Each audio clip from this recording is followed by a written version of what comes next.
के साथ रिया डंगवाल, आप देख रहे हैं एचएनएन न्यूज। उत्तर प्रदेश में एक बार फिर एनकाउंटर के नाम पर सियासी पारा सातवें आसमान पर है। समाजवादी पार्टी के मुखिया अखिलेश यादव ने योगी सरकार के खिलाफ अब तक का सबसे बड़ा मोर्चा खोल दिया है। अखिलेश ने सीधे सीधे चेतावनी दी है कि अगर सत्ता बदली तो योगी राज में हुए एक एक एनकाउंटर की जांच होगी और फर्जी एनकाउंटर करने वाले जेल भी जाएंगे। क्या उत्तर प्रदेश में होने वाले एनकाउंटर इंसाफ है या फिर सियासी स्क्रिप्ट? ये सवाल हम नहीं बल्कि सूबे के पूर्व मुख्यमंत्री अखिलेश यादव उठा रहे हैं। पहले पीडीए यानी पिछड़ा दलित अल्पसंख्यकों के एनकाउंटर का आरोप लगाने वाले अखिलेश ने अब आर पार की लड़ाई का ऐलान कर दिया है। उन्होंने साफ कह दिया है कि अधिकारियों की लिस्ट बन रही है, सरकार बदलते ही हर एनकाउंटर का हिसाब किताब किया जाएगा। लेकिन बात सिर्फ एनकाउंटर तक ही नहीं रुकी, जंग अब पहचान की निजी लड़ाई में भी बदल चुकी है। सीएम योगी के इस बयान पर कि 2017 से पहले यूपी की कोई पहचान नहीं थी, इसको लेकर अखिलेश यादव ने ऐसा तीखा पलटवार किया जिसने पूरी बीजेपी को सख्ते में डाल दिया। अखिलेश ने कहा यूपी की पहचान तो सदियों से थी, लेकिन 2017 से पहले खुद योगी आदित्यनाथ की कोई पहचान नहीं थी। तो क्या वाकई यूपी में कानून व्यवस्था के नाम पर चुनिंदा लोगों को निशाना बनाया जा रहा है या फिर अपराधियों पर कार्रवाई से विपक्ष बौखला गया है? और क्या 2027 के चुनाव से पहले पहचान की ये जंग यूपी की सियासत का रुख तय करेगी? साथ ही क्या एनकाउंटर की जांच की धमकी देकर विपक्ष अपराधियों का मनोबल बढ़ा रहा है? और यूपी की पहचान के इस दंगल में जनता किसके दावों पर भरोसा करेगी? आज इसी पर चर्चा करेंगे, लेकिन उससे पहले अखिलेश यादव ने क्या कुछ कहा, सुनवाते हैं। भारतीय जनता पार्टी की सरकार ने आम जनता के साथ साथ समाजवादी पार्टी के बड़ी संख्या में नेताओं के साथ अन्याय किया है और पीडीए के लोगों की फर्जी फेक एनकाउंटर किए हैं, जान ली है। ये जो पाप किया है भारतीय जनता पार्टी ने, तो भगवान देख रहे हैं ऊपर, प्रभु श्री राम देख रहे हैं। और देखिए प्रभु श्री राम की कृपा देखिए, इन्होंने जो चढ़ावे में घोटाला किया वो भी पकड़े गए लोग। प्रभु श्री राम की कृपा की वजह से ही जो चढ़ावा चढ़ रहा था वो खुलासा हो गया। जेल गए हैं, जिन्होंने फर्जी इनकाउंटर किए हैं, वो देख रहे उनके खिलाफ कार्रवाई होगी और समाजवादी सरकार बनने पर न्याय के अनुसार उनके खिलाफ कार्रवाई कराने का काम होगा। जेल गए हैं। तो आपने सुना किस तरह से अखिलेश यादव, जो कि यूपी के पूर्व सीएम रहे हैं, वो साफ तौर पर खुली चुनौती दे रहे हैं और कह रहे हैं कि 27 में अगर सत्ता बदली तो हर उस अधिकारी पर एक्शन लिया जाएगा, कार्रवाई होगी जिसने फर्जी एनकाउंटर किया, यानी सभी एनकाउंटर की जांच होगी। एनकाउंटर को लेकर एक बार फिर से यूपी का सियासी पारा हाई हो चला है। योगी राज में जिस तरह से लॉ एंड ऑर्डर को मेंटेन किया गया, जीरो टॉलरेंस की नीति के तहत कई अपराधियों के खिलाफ एक्शन लिया गया, अब इसी को लेकर समाजवादी पार्टी सवाल उठा रही है। और ये डेटा हमने आपके लिए निकाला है कि आखिर किस सरकार में कितने एनकाउंटर हुए। देखिए, बार बार अखिलेश यादव योगी आदित्यनाथ पर आरोप लगाते हैं कि उनके कार्यकाल के दौरान जिस तरह से एनकाउंटर हुए हैं सब के सब फर्जी है। ये डेटा हमने आपकी टीवी स्क्रीन पर निकाल कर रखा है। आप देखिए, मुलायम सिंह यादव, उनका कार्यकाल 2003 से 2007 तक, उनके कार्यकाल के दौरान कुल एनकाउंटर की जो संख्या है वो 499 है। उसके बाद आप आ जाइए मायावती पर, 2007 से 2012 के कार्यकाल के दौरान 261 मायावती के कार्यकाल के दौरान एनकाउंटर हुए हैं। अखिलेश यादव का कार्यकाल देखिए 2012 से 2017, सबसे कम एनकाउंटर का जो रेट है, जो ग्राफ है, वो अखिलेश के ही कार्यकाल के दौरान है, मात्र 40 एनकाउंटर हुए। और योगी आदित्यनाथ 2017 से 2026 तक, यानी ये जो 9 साल का जो कार्यकाल रहा है, उस दौरान 280 से ज्यादा एनकाउंटर। तो कुल मिलाकर अगर आप ये डेटा देखेंगे जो हम निकाल कर लाए हैं, इसमें आप अगर गौर से देखेंगे तो सबसे ज्यादा एनकाउंटर जो हुए हैं वो मुलायम सिंह यादव के कार्यकाल के दौरान हुए हैं, लगभग 500 के करीब। और उसके बाद दूसरा नंबर आता है मुख्यमंत्री योगी आदित्यनाथ का, 290 के करीब एनकाउंटर हुए हैं। तो एनकाउंटर को लेकर एक बार फिर से यूपी की सियासत तेज हो चली है। अखिलेश यादव का साफ तौर पर कहना है कि जिस तरह से फर्जी एनकाउंटर योगी राज में हुए हैं, एक एक एनकाउंटर का हिसाब किताब किया जाएगा। लिस्ट बनाई जा रही है उन अधिकारियों की जो इन एनकाउंटर में शामिल रहे, और जब सत्ता बदलेगी उसके बाद इन सभी अधिकारियों पर गाज गिरेगी, जांच होगी और जो अपराधी होंगे, जो दोषी होंगे, वो सलाखों के पीछे होंगे। लेकिन ये लड़ाई सिर्फ एनकाउंटर तक ही रुकी नहीं, बल्कि अखिलेश यादव ने मुख्यमंत्री योगी आदित्यनाथ पर भी वार किया। दरअसल कुछ दिन पहले मुख्यमंत्री योगी आदित्यनाथ ने एक बयान दिया था कि 2017 से पहले यूपी की कोई पहचान नहीं थी। इसी पर अखिलेश यादव ने योगी आदित्यनाथ को घेरा। उन्होंने कहा कि यूपी की तो 2017 से पहले भी पहचान थी, लेकिन योगी आदित्यनाथ की कोई पहचान नहीं थी। यानी 2017 से पहले मुख्यमंत्री योगी आदित्यनाथ को कोई नहीं जानता था। कुल मिलाकर एक बार फिर से यूपी में, क्योंकि देखिए 9 से 10 महीने बाद उत्तर प्रदेश में विधानसभा के चुनाव होने हैं, और इस बीच चुनाव से पहले यूपी में एक के बाद एक मुद्दे दोनों ही राजनीतिक दल भुनाने में जुटे हुए हैं। सियासी पिच तैयार की जा रही है। एनकाउंटर पर एक बार फिर से अखिलेश यादव ने सवाल उठाए हैं। इससे पहले भी अखिलेश यादव ने मुख्यमंत्री योगी आदित्यनाथ की सरकार के दौरान हुए इनकाउंटर पर सवाल उठाए थे। अखिलेश यादव ने आरोप लगाया था कि योगी कार्यकाल के दौरान और योगी सरकार के दौरान सिर्फ पीडीए यानी जाति और धर्म देखकर इस आधार पर एनकाउंटर किया जा रहा है। इसी पर आज चर्चा करेंगे। हमारे साथ खास मेहमान जुड़ गए हैं। परिचय करवा देती हूं। भारतीय जनता पार्टी से प्रवक्ता रत्नेश मिश्रा जी हमारे साथ हैं। कपिल श्रीवास्तव जी समाजवादी पार्टी से प्रवक्ता हमारे साथ हैं, और पॉलिटिकल एनालिस्ट संदीप चौधरी जी हमारे साथ हैं। आप तीनों का ही बहुत बहुत स्वागत है। सबसे पहले कपिल श्रीवास्तव जी, मैं आप ही के पास आना चाहूंगी। अखिलेश यादव कह रहे हैं कि सभी अधिकारियों की लिस्ट बन रही है, 27 में सत्ता बदलते ही हर उस अधिकारी पर कार्रवाई होगी जिसने फर्जी एनकाउंटर किया है, यानी हम सभी एनकाउंटर्स की जांच कराएंगे। तो क्या ये जांच सिर्फ योगी के कार्यकाल के दौरान हुए एनकाउंटर की होगी, या जो मुलायम सिंह यादव का कार्यकाल रहा है उसकी भी? क्योंकि अगर हम डेटा देखें तो सबसे ज्यादा एनकाउंटर तो मुलायम सिंह यादव के कार्यकाल में हुए हैं। अगर आप एनकाउंटर की बात करती हैं तो हाफ और फुल नहीं होता है। 51,000 से ज्यादा एनकाउंटर्स हुए हैं। और माननीय मुलायम सिंह यादव जी के शासनकाल में अगर फर्जी एनकाउंटर हुए थे तो भाजपा ने कितनी आवाज उठाई। उसके बाद जब इनकी सरकार बनी तो इन्होंने कार्रवाई क्यों नहीं की? अगर हमने फर्जी एनकाउंटर किए थे, एनकाउंटर तो होना ही चाहिए। अगर कोई मुलजिम कानून पर असलाहा चलाएगा तो उसका जवाब तो मिलेगा, लेकिन अगर फर्जी तरीके से उसको घर से उठा कर ले जाया जा रहा है और मार दिया जा रहा है, गिरा दिया जा रहा है मार के, तो क्या होगा? उसको कार्यस्थल से उठा ले जा रहे हैं। आपने देखा अप्रैल में कार्यरत थे विवेक तिवारी, लखनऊ के अंदर उनकी हत्या कर दी गई पुलिस के द्वारा फर्जी एनकाउंटर में। अरे 28 फर्जी एनकाउंटर्स की भारत में ह्यूमन राइट कमीशन ने उस पर रिपोर्ट दी, जिसमें से 18 जो है वो भारतीय जनता पार्टी के शासनकाल के, योगी जी के शासनकाल के, और उस पर 2 करोड़ रुपए की सस्ती लगी है।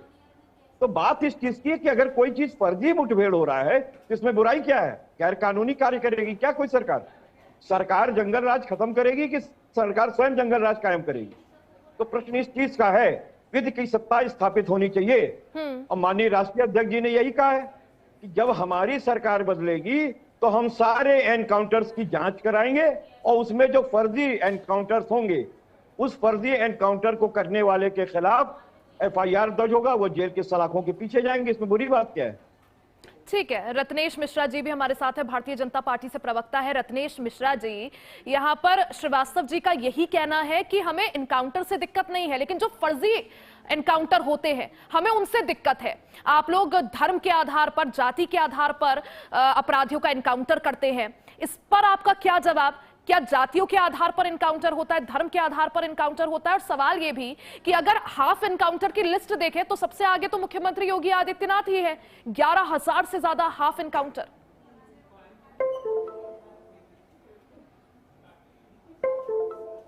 सर, आवाज मिल पा रही है आपको?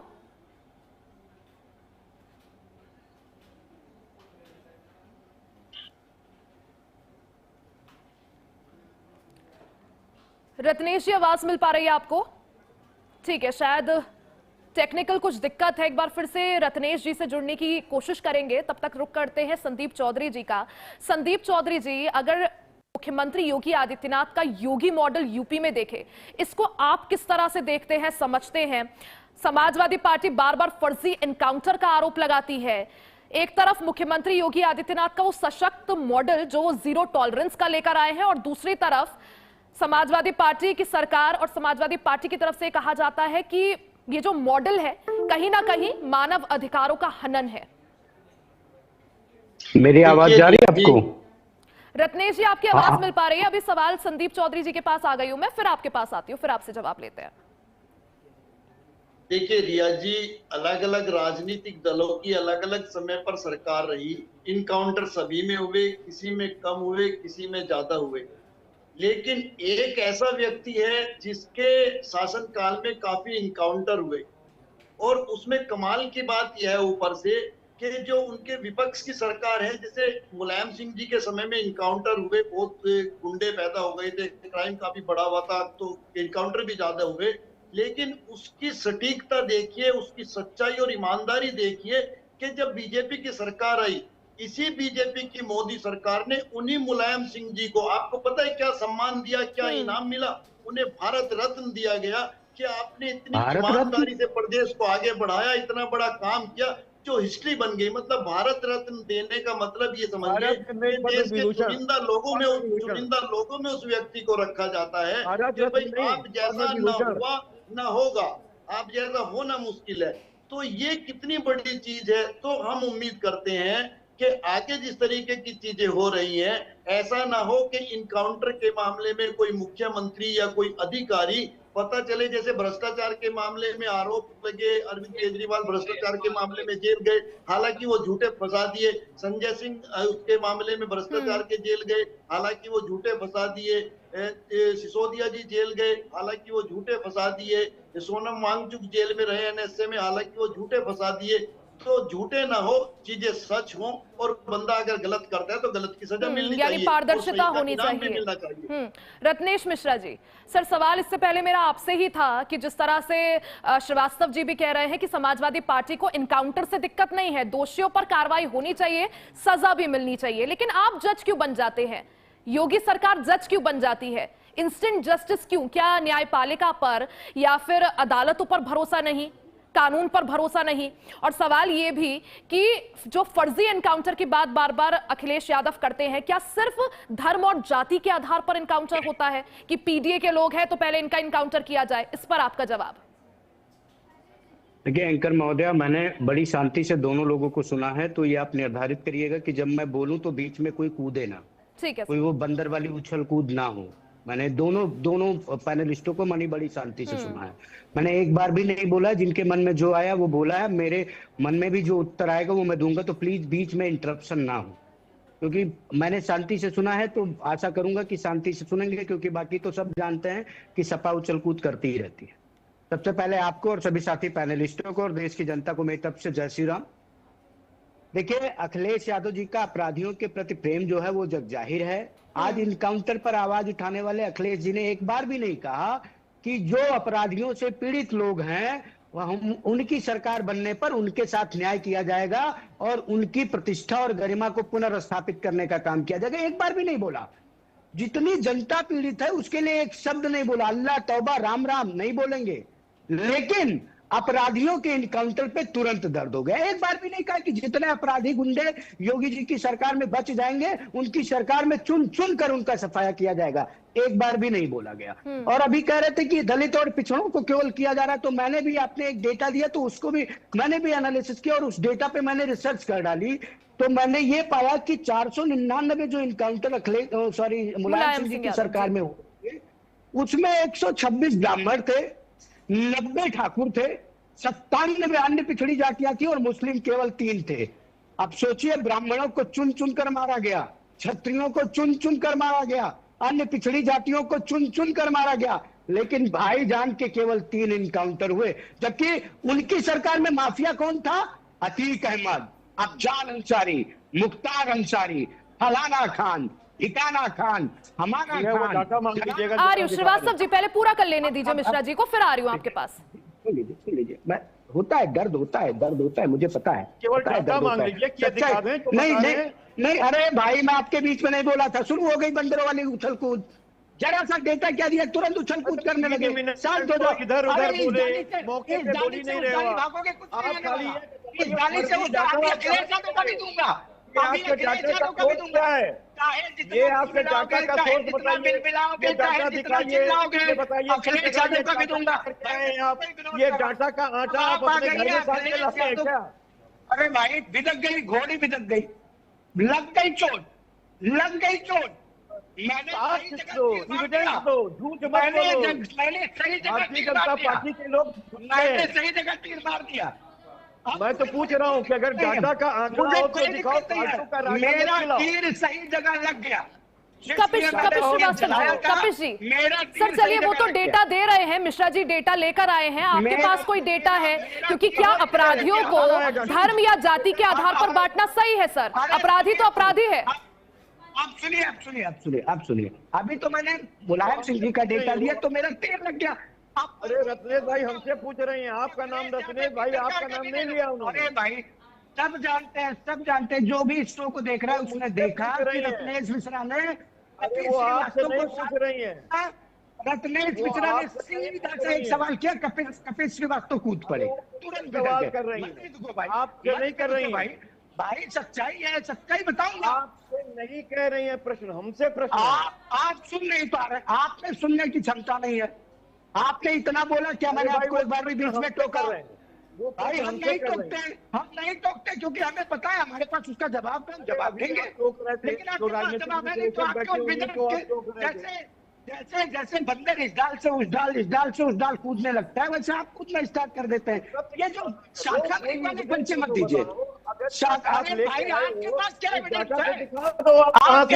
मेरे पास डेटा मैंने कोट किया, आपके पास क्या एविडेंस है? आपने एविडेंस कोट किया? अपने घर में आटा साफ करके बनाए हैं क्या? मेरे पास है, केवल डेटा समाजवादी पार्टी का अखिलेश यादव पास नहीं लगता, डेटा मेरे पास भी है। जरा बताइए कहाँ है डेटा? भी है। दिखा दीजिए। अरे भाई दिखा दीजिए डाटा। सुनेंगे तो दूंगा ना, सुनना नहीं है, देखना है। ठीक है मिश्रा जी, नहीं आएगी सकता, नहीं आएगी सकता, परेशान मत हो, इतना उछल कूद मत बचाइए। अब आजा तो अखिलेश यादव, भाई सुन लो भाई, ये कसम खा ली है कि बीच में क्यों उछलो कूदोगे, चुनाव जीतने से कोई ठीक है मतलब नहीं है। श्रीवास्तव जी पूरा कर लेने दीजिए, फिर आऊंगी आपके पास। जी मिश्रा जी प्लीज। अरे मैडम क्या है ये?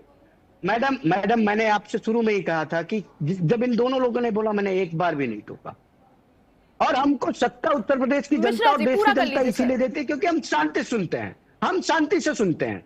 मैं जनता के ऊपर छोड़ देता हूं कि वो इस शो को देखे तो ये निर्धारित करें कि किस पार्टी को सत्ता देनी चाहिए, किस पार्टी को नहीं देनी चाहिए। बात कीजिए ना, हवाई नहीं। अरे भाई सर दे रहे हैं ना सर वो डेटा, सुन लीजिए सर। श्रीवास्तव जी रिक्वेस्ट है सर, दे रहे हैं वो डेटा, सुन लीजिए। मैं कह रहा हूँ अखिलेश यादव को जनता ने 2 बार नकार दिया चुनाव में। अखिलेश यादव हवा ही है, जनता कह रही भाई तुम हवा ही हो, हम तुमको नहीं जिता रहे। मुलायम सिंह के नाम पर चुनाव लड़ा गया, 2012 में मुख्यमंत्री बन गए, उसके बाद 17 का चुनाव अपने नाम पे लड़ा, हार गए। अपने नाम पे लगा, हार गए। सुन लीजिए, इतना मत बौखलाइए, मुझे पता है कि कपिल श्रीवास्तव जी 10 साल हो गया। अरे भाई सुन लीजिए, मैडम मिश्रा जी आप पूरी कर लीजिए सर बात, तो समय कम है सर, आप जल्दी से पूरी कर लीजिए बात, फिर बाकी पैनलिस्ट के पास भी मैं या तो फिर यही होगा कि कपिल श्रीवास्तव जैसे बोलना शुरू कर देंगे, मैं भी बोलना शुरू कर दूंगा, फिर ना तो इनकी बात आएगी ना मेरी बात आएगी। 3 मिनट जो आपने शुरुआत के भाषण दिए हैं, इसी वजह से आपको खोद रहा हूँ। अखिलेश यादव ने जो फर्जी का भाषण दिया है इसीलिए मैं ये कोट कर रहा हूँ, और अभी अखिलेश यादव का भी बताऊंगा। और आप साक्ष्य दे दो, जो आप डाटा की बात कर रहे हैं उसका आटा आप अपने घर से छान के लाए हैं, मैं यही तो पूछ रहा हूँ। ठीक है मिश्रा जी एक सेकंड, मिश्रा जी एक सेकंड, श्रीवास्तव जी मिश्रा जी एक डेटा दे रहे हैं, उन्होंने डेटा दिया कि मुलायम सिंह यादव के कार्यकाल में आखिर किस किस जाति से कितने कितने एनकाउंटर हुए। क्या आपके पास कोई डेटा है सर? श्रीवास्तव जी क्या आपके पास कोई डेटा है सर? ये बताइए इनका जो मैडम ये कहाँ से सोर्स है, इनका सोर्स क्या है? आप बताइए अखिलेश यादव ने जो दिया उसका सोर्स कहाँ है? आप बताइए अखिलेश यादव ने जो डेटा दिया उसका सोर्स कहाँ है? इन्होंने अपने डेटा का सोर्स कोट किया था। आपने समाजवादी पार्टी भी हमेशा बीजेपी पर ये आरोप लगाती है ना योगी सरकार पर कि जाति के आधार पर एनकाउंटर होते हैं, सबसे ज्यादा एनकाउंटर मुसलमानों के होते हैं, पीडीए से जुड़े लोगों के होते हैं। आपके पास कोई डेटा है क्या सर? हमारे पास डाटा की बात हो रही है, ये तो सरकार है ना। सरकार आने पर रुकेगा, माफिया को संरक्षण मिलेगा, ये उत्तर प्रदेश की जनता जानती है, इसीलिए समाजवादी पार्टी नहीं आ रही है। अखिलेश यादव जी की सरकार में टोटल 40 इनकाउंटर हुए, एंकर महोदया, अखिलेश की सरकार में टोटल 40 इनकाउंटर हुए, जिसमें 14 ठाकुरों के हुए, 12 ब्राह्मणों के हुए, 10 दलितों के और 1 मुस्लिम का हुआ। ये काफिला क्यों हमारे निकला? 10 दलित भाइयों का फर्जी इनकाउंटर अखिलेश यादव की सरकार ने किया। ठीक है, ठीक है, एक बार संदीप चौधरी जी के पास भी मैं चले जाऊं। संदीप चौधरी जी, आपने दोनों ही पक्षों को सुना होगा, आपने मिश्रा जी को भी सुना होगा, आपने श्रीवास्तव जी को भी सुना होगा, दोनों ही अपना अपना डेटा दे रहे हैं। लेकिन सवाल सर मेरा ये है कि आप जाति और धर्म के आधार पर अपराधियों को बांटना ठीक है? वो सबको कोशिश करेंगे। तो मंत्री किसने बनाया? अरे भाई ये बताओ ना, अजय मिश्रा चेनी, अजय मिश्रा चेनी का क्यों नहीं हुआ? अरे भाई अजय मिश्रा चेनी का एनकाउंटर कब करोगे? मुख्तार अंसारी अजय मिश्रा चेनी का एनकाउंटर कब होगा? अच्छा बुलडोजर भेज दो, पूरा इतिहास खुलवाओगे क्या? करो एनकाउंटर, केवल आप बुलडोजर भेज दो। अरे भाई करेंगे एनकाउंटर, अपराधियों का एनकाउंटर करके करेंगे, किसी अपराधी को संरक्षण नहीं देंगे। मिश्रा जी श्रीवास्तव जी, आप दोनों से रिक्वेस्ट है सर, आप दोनों ही से रिक्वेस्ट है। समाजवादी पार्टी आरोप लगाती है बीजेपी सरकार पर कि जाति और धर्म के आधार पर एनकाउंटर होते हैं, एक विशेष धर्म को टारगेट किया जाता है। वही सवाल मैं संदीप जी से ले रही हूँ। आप दोनों अगर संयम नहीं बरतेंगे, पेशेंस नहीं रखेंगे तो चर्चा नहीं हो पाएगी सर। दोनों से रिक्वेस्ट है, आप दोनों सीनियर नेता है सर, प्लीज। दिवालियापन है, ये जो मानसिक पागलपन है सत्ता का। ठीक है सर, जवाब ले लेती हूँ। मिश्रा जी प्लीज। संदीप चौधरी जी। भाई 27 में नहीं आ रहे, चेनी क्या बुलडोजर कब जाएगा? ठीक है सर, कौन आ रहा है कौन नहीं आ रहा है उसके लिए अभी समय है। मिश्रा जी सुन लीजिए सर, कौन आ रहा है कौन नहीं आ रहा है उसके लिए अभी समय है। धनंजय संदीप चौधरी जी। उन्हें आम अखिलेश यादव कह रहे हैं कि अपराधियों को संरक्षण देंगे, अपराधियों का इनकाउंटर बंद कराएंगे। ये सिंह कौन है? ऐसे लोगों को उत्तर प्रदेश की जनता माइक म्यूट करा सकते हो क्या? हाँ जी सर, मैं रिक्वेस्ट करती हूँ श्रीवास्तव जी। से माइक म्यूट करा दिया गिर। ठीक है, संदीप चौधरी जी आपसे सवाल। ये सपा वाले को बताया करिए ताकि बीच में ना बोला करे, दूसरा वाला सुन रहा है। ठीक है सर, वो मुस्कुरा रहे हैं सर, आप भी मुस्कुरा लीजिए थोड़ा। मिश्रा जी, मैं तो मुस्कुरा ही रहा हूँ भाई, मुझे पता है 27 में सपा नहीं आ रही है, इससे बड़ी मुस्कुराहट क्या है? चलिए ठीक है, उसके लिए वक्त है। भाषण करेंगे तो यही सब होगा। हम तो डंके की चोट पे कर रहे हैं कि अपराधियों का इनकाउंटर करेंगे, माफियाओं का इनकाउंटर करेंगे, उनकी संपत्तियों पर बुलडोजर चलाएंगे। सिंह का करो, विनीत सिंह का करो, अखिलेश सिंह का करो, खुंटू सिंह का करो, सुधीर सिंह। नहीं तो फिर हम क्यों ना करें? हम मुख्तार अंसारी का क्यों ना करें? अफजाल अंसारी का क्यों ना करें? अतीक अहमद का क्यों ना करें? रिश्तेदार है अखिलेश यादव के, नहीं जीजा जी है अखिलेश यादव के, भाईजान है अखिलेश यादव के, फूफा जी है अखिलेश यादव के, माता जी है अखिलेश यादव के। लेकिन श्रीवास्तव जी वजह क्या है? आखिर अपराधियों का जब भी इनकाउंटर की बात आती है तो समाजवादी पार्टी वकालत क्यों करने लगती है? आपको नहीं लगता सर ऐसी बयानबाजी जैसी अखिलेश कर रहे हैं वो कहीं ना कहीं संरक्षण दे रही होगी या मनोबल बढ़ा रही होगी अपराधियों का? अखिलेश यादव जी के दामाद 2.5 साल लोग हैं, अभी एक दामाद के साथ लंदन में घूम रही है, अभी एक दामाद के साथ उनकी बिटिया लंदन में घूम रही है, अभी एक दामाद के साथ लंदन में घूम रही है, अभी वो वीडियो है लंदन में घूम रही है ना अखिलेश यादव की बिटिया। नपुंसक जो है ना वो जूताखोर होते हैं तुम्हारे जैसे नपुंसक, और तुम्हारे जैसे नपुंसक अखिलेश यादव जैसे चोर और भ्रष्टाचारी को तो जानना चाहिए। चलिए समय मेरे पास कम है। मिश्रा जी, श्रीवास्तव जी, एक फाइनल कमेंट में संदीप चौधरी जी से चाहूंगी। आप दोनों ने इतनी लड़ाई कर ली कि संदीप चौधरी जी को बोलने का मौका नहीं मिला। देखिए रिया जी, मैं तो अपने साथियों को ये कहना चाहता हूँ, इनके लिए अच्छा रहेगा कि अगर ये इतना ज्यादा जोर न लगाए। रिया जी देखिए, अगर ये दोनों साथी अभी राजनीति, ये दोनों लोग राजनीति कर रहे हैं। चलिए ठीक है, आप तीनों का ही बहुत बहुत शुक्रिया समय देने के लिए, हमारे साथ जुड़ने के लिए। देखिए, बयानों के तीर चल चुके हैं और सत्ता बदलने पर जांच की चेतावनी ने यूपी की सियासी गर्मी को और ज्यादा बढ़ा दिया है। अब देखना यह होगा कि पहचान की ये जंग नेताओं के बयानों तक सीमित रहती है या जमीनी हकीकत में तब्दील होती है। इसी के साथ आज के इस कार्यक्रम में फिलहाल के लिए बस इतना ही। बने रहे हमारे साथ, देखते रहे HNN न्यूज।